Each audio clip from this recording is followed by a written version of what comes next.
Vine a Comala porque me dijeron que acá vivía mi padre. Mi madre me lo dijo y yo le prometí que vendría a verlo en cuanto ella muriera.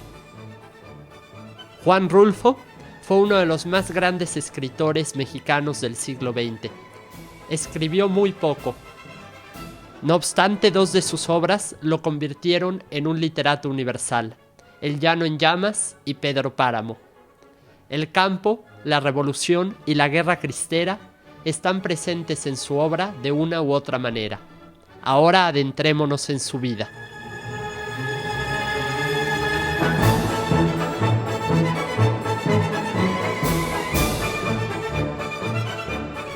Juan Rulfo en realidad no se llamaba Juan Rulfo, sino Juan Nepomuceno Carlos Pérez Vizcaíno. Fue su tío paterno, David, quien lo convenció de adoptar el apellido por el que ahora se conoce al escritor, que era el segundo apellido de su padre, que se llamaba Juan Nepomuceno Pérez Rulfo. Bueno, dejemos de lado el nombre y concentrémonos en el hombre. Juan Rulfo nació en Sayula, Jalisco, el 16 de mayo de 1917, el tercero de 5 hermanos. Su padre murió asesinado en 1923, cuando el escritor apenas tenía 6 años. No se sabe a ciencia cierta por qué mataron a su padre, pero sí hay que contextualizar este acontecimiento. Esto ocurre en los años posteriores a la Revolución, años en los que florecían los bandoleros que querían seguir luchando aun cuando la guerra ya había terminado. La infancia de este hombre de letras transcurrió en San Gabriel, una pequeña ciudad cerca de Sayula. Ahí estudió en un colegio de hermanas josefinas y empezó a familiarizarse con la literatura. Esto ocurre cuando un sacerdote protege su biblioteca personal encargándosela a la madre de Rulfo. Entonces, la biblioteca de este padre, que se enlistó con los cristeros, permaneció en la casa del escritor y así se da su contacto con los libros.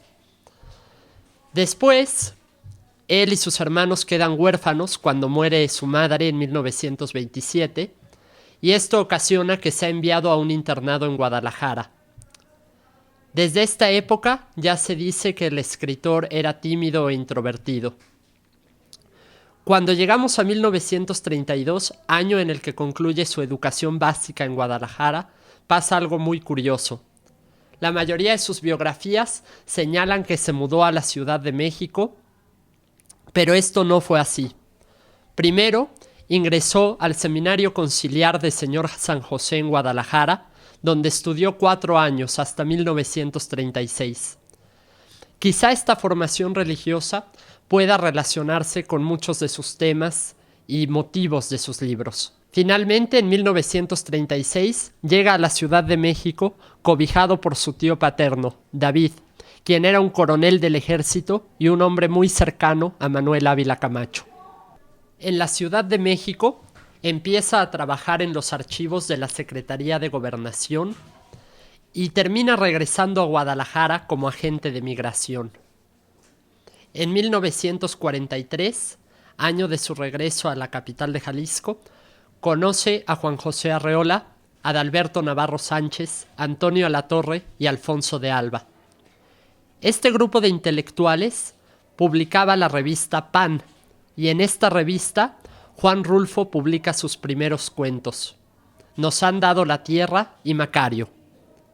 En los años siguientes, el escritor va a seguir publicando cuentos hasta que en 1953 sale a la luz su primera obra maestra, El llano en llamas. El llano en llamas, conocido en la actualidad por contener 17 historias, en un principio reunía solamente 15 cuentos. El día del derrumbe y La herencia de Matilde Arcángel fueron incluidos en una segunda edición publicada hasta 1970. Tanto para la publicación del Llano en Llamas como para la de Pedro Páramo en 1955 fue instrumental el Centro Mexicano de Escritores, una institución que surgió en 1951 auspiciada por la Fundación Rockefeller. Gracias a becas del Centro Mexicano de Escritores, del que Alfonso Reyes fue su primer presidente, Juan Rulfo pudo completar sus 2 obras emblemáticas. La historia de Pedro Páramo es muy interesante. Juan José Arreola, en una entrevista con Vicente Leñero, cuenta que fue él quien acompañó a Rulfo a las oficinas del Fondo de Cultura Económica para que entregara el manuscrito. Un manuscrito que llevaba como título Los Murmullos.